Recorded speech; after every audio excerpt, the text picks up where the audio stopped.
Assalamualaikum warahmatullahi wabarakatuh. Hai teman-teman, kenalin nama aku Aisyah Eka Safitri dari Universitas Pekalongan. Video ini dibuat untuk memenuhi tugas dengan dosen pengampu Bapak Caturagil Sutrisno. Di video kali ini aku akan jelasin materi tentang ekuitas pemegang saham 2, tapi lebih ke laba ditahannya. Yuk dengerin penjelasan aku. Oke teman-teman, materinya adalah ekuitas pemegang saham 2 atau stockholders equity. Yang pertama adalah laba ditahan. Apa sih yang dimaksud dengan laba ditahan? Laba ditahan adalah laba bersih yang dihasilkan perusahaan, tetapi laba tersebut tidak dibagikan kepada pemegang saham dalam bentuk dividen. Jadi, laba tersebut akan digunakan kembali oleh perusahaan, atau istilahnya diputar kembali. Laba ditahan berasal dari laba kegiatan operasional maupun kegiatan non-operasional perusahaan. Kemudian, apa sih fungsi dari laba ditahan dan apa tujuannya laba harus ditahan? Fungsi laba ditahan atau tujuan adanya laba ditahan adalah untuk memenuhi kebutuhan pendanaan perusahaan itu sendiri. Kemudian, laba ditahan bisa digunakan untuk yang pertama, pengembangan usaha. Laba yang tidak dibagikan kepada pemilik perusahaan akan digunakan kembali untuk mengembangkan bisnis perusahaan. Pengembangan bisnis ini bermacam-macam bentuknya, mulai dari pembangunan pabrik baru, pembelian mesin baru, menambah lempeng perusahaan, mengakuisisi perusahaan supplier, atau berinvestasi di pasar modal. Yang kedua adalah pembayaran utang. Khususnya utang jangka panjang yang akan segera jatuh tempo. Utang jangka panjang umumnya memiliki nominal yang cukup besar.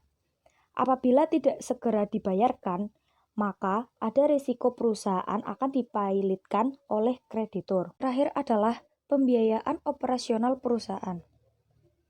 Laba ditahan akan mendukung kegiatan operasional perusahaan. Perusahaan yang sedang bertumbuh kembang akan selalu membutuhkan dana yang besar untuk membiayai kegiatan operasionalnya yang semakin kompleks. Dengan menggunakan laba ditahan, perusahaan tidak membutuhkan utang atau dana dari sumber luar yang lain untuk membiayai kegiatan operasionalnya. Kemudian, transaksi yang memenuhi laba ditahan. Pertama, rugi bersih. Ada 5, yaitu 1. Penyesuaian periode sebelumnya atau koreksi kesalahan perubahan tertentu pada prinsip akuntansi.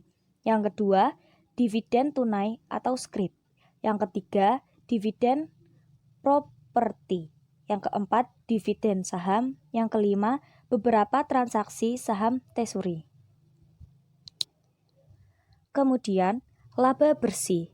Ada 2, yang pertama, penyesuaian periode sebelumnya atau koreksi kesalahan perubahan tertentu pada prinsip akuntansi. Yang kedua, penyesuaian akibat kuasi organisasi. Lalu selanjutnya, dividen. Apa yang dimaksud dengan dividen? Dividen adalah pembagian laba kepada pemegang saham PT yang sebanding dengan jumlah lembar yang dimiliki. Penentuan jumlah dividen yang tepat harus dibayarkan didasarkan atas akumulasi laba sesuai dengan hasil keputusan Rapat Umum Pemegang Saham atau RUPS.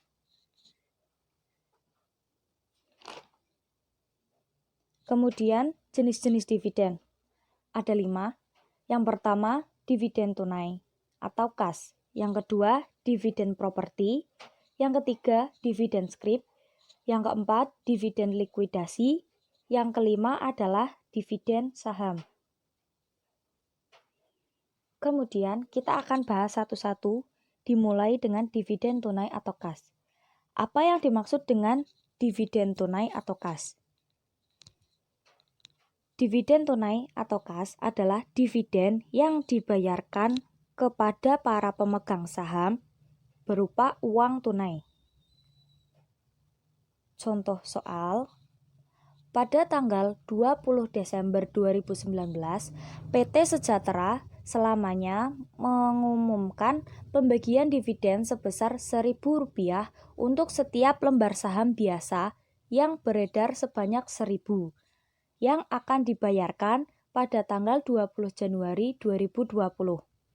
Pengumuman dividen tersebut dicatat tanggal 28 Desember 2019. Maka, ayat jurnal untuk mencatat transaksi tersebut adalah sebagai berikut. Coba dilihat ya teman-teman, pada tanggal 20 Desember 2019, transaksinya adalah pengumuman dividen. Jurnalnya, debit laba ditahan dividen kas sebesar 1 juta. Kreditnya, hutang dividen kas sebesar 1 juta. 1 juta ini didapat dari Rp1.000 dikali 1.000 lembar saham yang beredar. Kemudian, tanggal 28 Desember 2019 tidak ada jurnal. Dan tanggal 20 Januari 2020 saat pembayaran dividen, maka jurnalnya adalah debit hutang dividen kas sebesar 1 juta, kreditnya kas sebesar 1 juta pula.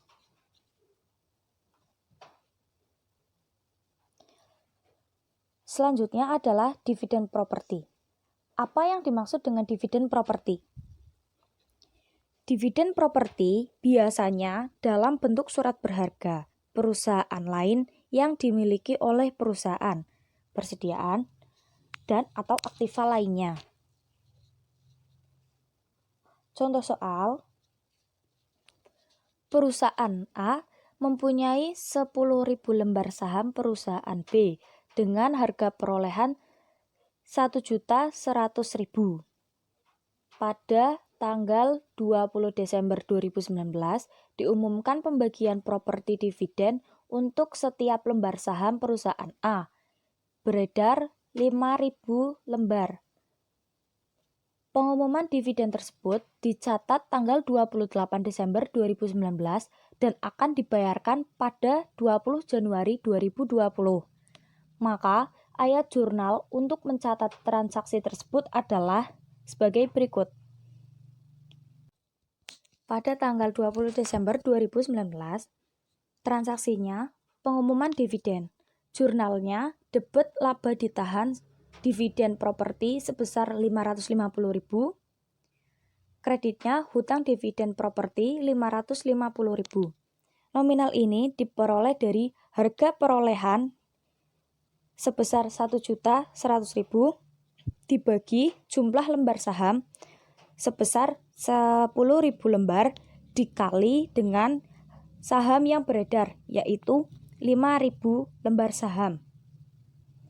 Kemudian 20 Desember 2019 pencatatan keuntungannya.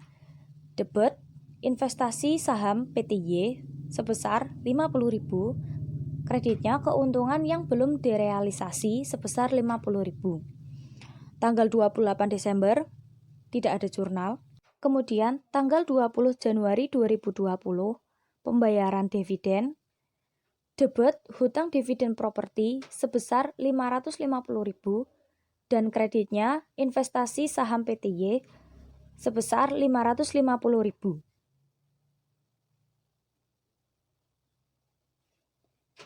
Selanjutnya, dividen scrip. Apa yang dimaksud dengan dividen scrip? Dividen scrip adalah janji tertulis untuk membayar sejumlah tertentu di waktu yang akan datang. Hal ini disebabkan saldo kas yang ada tidak cukup. Dividen ini bisa berbunga dan bisa tidak berbunga. Contoh soalnya, pada tanggal 20 Desember 2019 diumumkan pembagian dividen dalam bentuk wesel promes sebesar Rp1 juta dengan bunga 10% per tahun. Pengumuman dividen tersebut dicatat tanggal 28 Desember 2019 dan akan dibayarkan pada tanggal 20 Januari 2020. Maka, ayat jurnal untuk mencatat transaksi tersebut adalah sebagai berikut. Tanggal 20 Desember 2019, transaksinya pengumuman dividen. Dengan jurnal, debit laba ditahan dividen scrip sebesar 1 juta, kreditnya Wesel bayar sebesar 1 juta. Tanggal 28 Desember 2019, saat pencatatan dividen tidak di jurnal atau tidak ada jurnalnya. Kemudian, tanggal 20 Januari 2020, saat pembayaran dividen, debitnya Wesel bayar dengan jumlah 1 juta dan debit biaya bunga jumlahnya 8.333. Sedangkan kreditnya adalah kas sebesar Rp1.008.333. Nominal bunga Wesel diperoleh dari Rp1 juta dikali 10% dibagi 12. Selanjutnya adalah dividen likuidasi. Apa yang dimaksud dengan dividen likuidasi? Dividen likuidasi adalah dividen yang sebagian merupakan pengembalian modal dan bukan berasal dari laba ditahan. Contoh soal. Pada tanggal 20 Desember 2019, perusahaanku menerbitkan dividen kepada para pemegang saham sebesar Rp1.200.000. Pengumuman dividen tunai ini menyatakan bahwa Rp900.000 harus dipertimbangkan sebagai laba dan sisanya merupakan pengembalian modal. Pengumuman dividen tersebut dicatat tanggal 28 Desember 2019 dan akan dibayarkan pada tanggal 20 Januari 2020. Ayat jurnal untuk mencatat transaksi tersebut adalah sebagai berikut. Pada tanggal 20 Desember 2019, transaksinya adalah pengumuman dividen. Jurnalnya, debit laba ditahan sebesar Rp900.000, debit tambahan modal disetor sebesar Rp300.000, kreditnya adalah utang dividen sebesar Rp1.200.000.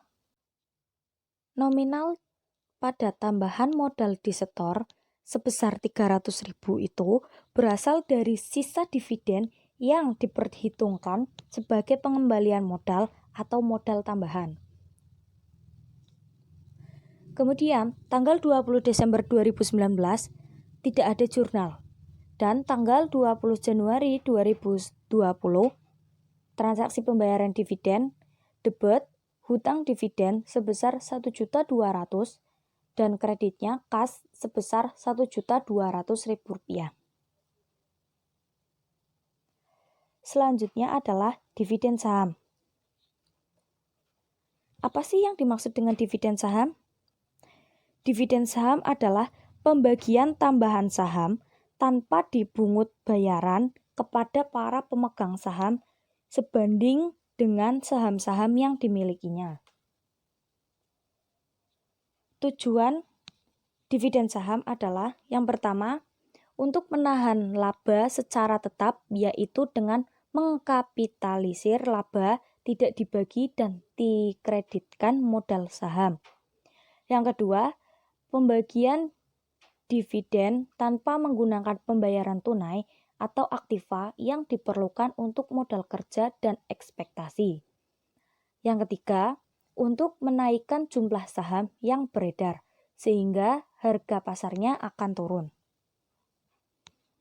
Kemudian, ukuran dividen saham. Ada dua, yang pertama yaitu dividen saham kecil, atau kurang dari 20% dari saham perusahaan yang diterbitkan, dicatat pada nilai pasar wajar. Yang kedua, dividen saham besar, lebih dari 20-25% dari saham perusahaan yang diterbitkan dicatat pada nilai nominal. Contoh soal, perusahaannya memiliki 50.000 saham yang diterbitkan dan beredar. Nilai nominal saham sebesar Rp10 per saham dan nilai pasarnya sebesar Rp15 per saham. Pertama, dividen saham 10% diumumkan. Jurnalnya, debit laba ditahan dividen saham sebesar Rp75.000 pada dividen saham biasa yang dapat didistribusikan sebesar Rp50.000 dan premi saham-saham biasa sebesar Rp25.000. Jurnal yang kedua untuk saham yang diterbitkan, debit dividen saham biasa yang dapat didistribusikan sebesar Rp50.000 pada modal saham biasa Rp50.000.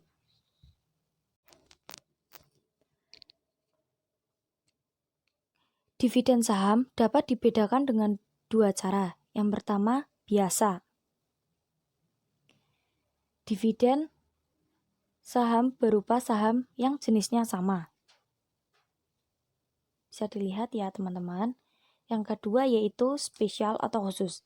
Dividen saham berupa saham yang jenisnya berbeda. Bisa dilihat ya teman-teman ya.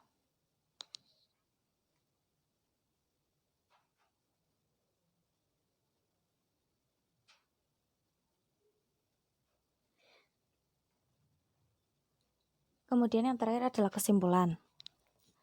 Laba ditahan adalah laba bersih yang dihasilkan perusahaan, tapi laba tersebut tidak dibagikan kepada pemegang saham dalam bentuk dividen.